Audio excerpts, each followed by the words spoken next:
वृद्धों के दुश्मनों के बारे में बात करेंगे। क्या बात करेंगे? वृद्धों के दुश्मनों के बारे में। उनको जीरियाट्रिक जाइंट्स भी कहते हैं। ठीक है, तो सबसे पहला वृद्धों का दुश्मन है इमोबिलिटी।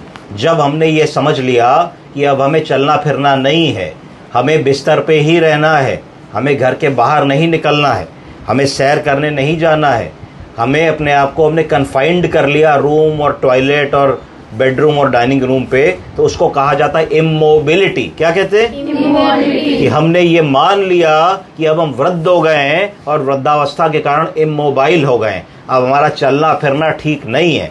तो ये सबसे बड़ा दुश्मन होता है।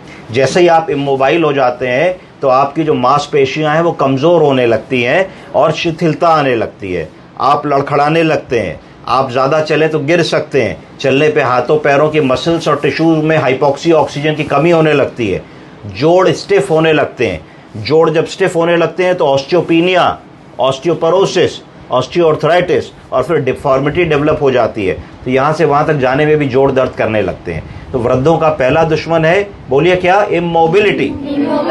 जब हमने ये मान लिया कि अब हम चलेंगे फिरेंगे नहीं, बिस्तर पे ही खाना दे दो, बिस्तर पे ही पॉटी करा दो, बिस्तर पे ही शेव कर दो, बिस्तर पे ही टीवी चला दो, तो वो हमारा डाउनफॉल वहाँ से शुरू है। तो हमें हर वृद्ध को ये कहना है कि बाबूजी, माताजी, कीप वॉकिंग, कीप गोइंग, जितना हो सके करते रहिए, हार मत मानिए, रुकिए मत, कीप गोइंग। तो पहला हमारा वृद्धों का दुश्मन हो गया इमोबिलिटी।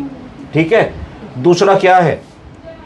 दूसरा है इंस्टेबिलिटी। क्या है? इंस्टेबिलिटी। वृद्धावस्था में शरीर में बहुत सारे चेंजेस होते हैं, morphological changes, physiological changes, neurological changes, जिसके कारण हमारा शरीर थोड़ा शिथिल होने लगता है और अनस्टेबल होने लगता है। आपने देखा होगा, यंग बच्चा होता है 7, 8, 9 साल का, उसको कहीं भी चढ़ा दीजिए, तर तर तर तर तर तर ऐसे चढ़ जाता है, लग रहा है खरगोश। अगर वहीं एक 30-35 साल का एक मिडिल एज आदमी या औरत को चढ़ाइए तो उसको थोड़ा सा संभालना पड़ता है कि गिर ना पड़े। और अगर वही काम एक 70 साल के व्यक्ति से कह दिया जाए तो वो नहीं चढ़ पाते हैं। अगर वो चढ़ने की भी कोशिश करते हैं तो गिरने का बहुत डर होता है।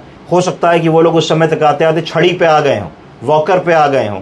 तो इंस्टेबिलिटी, बॉडी पे कंट्रोल ना होना, कि एकदम से हम चलते जा रहे हैं, एकदम से गड्ढा आ गया तो पैर हमारा डगमगा जाएगा, हम गिर पड़ेंगे, एकदम से जा रहे हैं, किसी ने आवाज़ दी, एकदम से घूमेंगे तो इंस्टेबिलिटी हो जाएगी, नहीं कर पाएंगे। रात में बाथरूम के लिए उठे, नहीं समझ पाए, पैर किसी चीज़ में कारपेट पे या चप्पल पे लड़ा तो नहीं समझ पाए, गिर जाएंगे। तो दूसरा हमारा जो दुश्मन है वो इंस्टेबिलिटी। तो इंस्टेबिलिटी है कि नहीं, ये पता करने के लिए एक साधारण सा टेस्ट होता है, जिसको गो गेट अप टेस्ट कहते हैं, जिसकी मैं अगली बार क्लास लूँगा आपकी, गो गेट अप टेस्ट। तो अगर हम गो गेट अप टेस्ट को 2 मिनट में बता सकते हैं कि हमारे वृद्धजन में इंस्टेबिलिटी है कि नहीं। तो 2 आई हो गए, पहला हो गया इमोबिलिटी, दूसरा हो गया इंस्टेबिलिटी, तीसरा है इनकॉन्टिनेंस। बोलिए इनकॉन्टिनेंस का मतलब है पॉटी और सूसू को बताने की क्षमता में कमी आ जाना, इसको इनकॉन्टिनेंस कहते हैं। तो जब ये होने लगता है मरीज में तो उसकी कॉन्फिडेंस कम हो जाती है, उसका जो सेल्फ रिस्पेक्ट और सेल्फ एस्टीम है वो कम हो जाता है। आप इस बात की कल्पना कीजिए कि हम लोग कहीं घूमने जाएं, पिकनिक में जाएं, पार्टी पे जाएं, सिनेमा देखने जाएं, किसी की रिश्तेदारी में जाएं और हमको ये कंट्रोल ना हो कि अगर सूसू पॉटी आएगी तो हम रोक नहीं पाएंगे, तो हमारे मन पे क्या बीतेगी? क्या हमारा वहाँ मन लगेगा? तो उस स्थिति को देखिए कि वृद्धावस्था में एक स्थिति ऐसी आ जाती है जब आदमी को बार बार पेशाब जाना पड़ता है। 3 लक्षण आ जाते हैं, बोलिए अर्जेंसी, फ्रीक्वेंसी, इनकॉन्टिनेंस। अर्जेंसी का मतलब अर्ज हुई तो जाना ही जाना है, नहीं जाएंगे तो निकल जाएगी। फ्रीक्वेंसी मतलब बार बार जाना, हो सकता है रात में आदमी कहे साहब 5 बार उठते हैं, तो भैया 8 घंटे की नींद में अगर 5 बार उठोगे तो सोगे कब? तीसरा इनकॉन्टिनेंस, कि जरा सा खांसे, छीके, झुके, पेशाब की थैली पे दबाव पड़ा तो थोड़ा सा पेशाब निकल गया। तो ये बुजुर्गों का तीसरा सबसे बड़ा दुश्मन होता है। तो 3 कौन कौन से हो गए?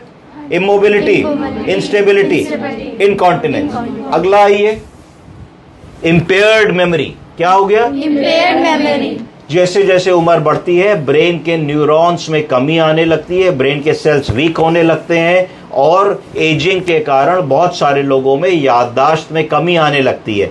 वो आप उनके पास जाओगे तो दादी बाबा बोलेंगे अच्छा बेटे आ गए, और कहाँ हो आजकल, क्या कर रहे हो?